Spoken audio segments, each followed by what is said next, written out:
Maraming tao na nagkukumahog sa trabaho, no po?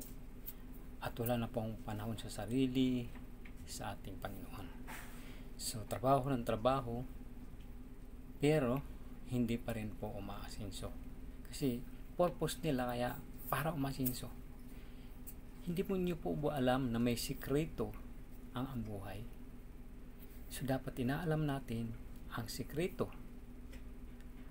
At kapag nalaman mo ang sikreto, aapaw ang mga pagpapala na ito.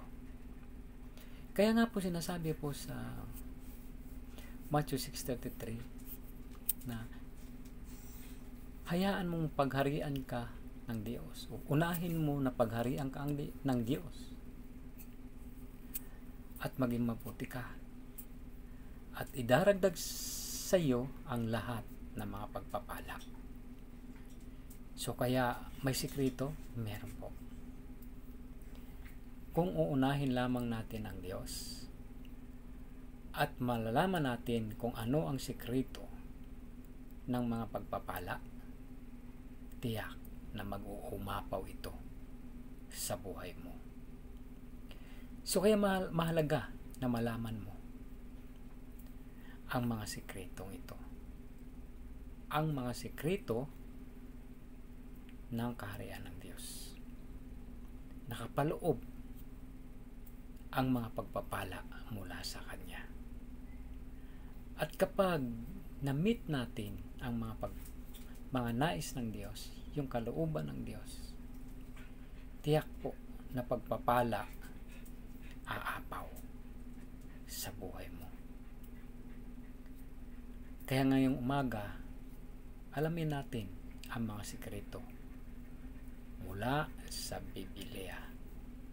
Gaya po ng sinasabi sa Matthew 6:33, seek first to the kingdom of God in righteousness, and all these things shall be added unto you.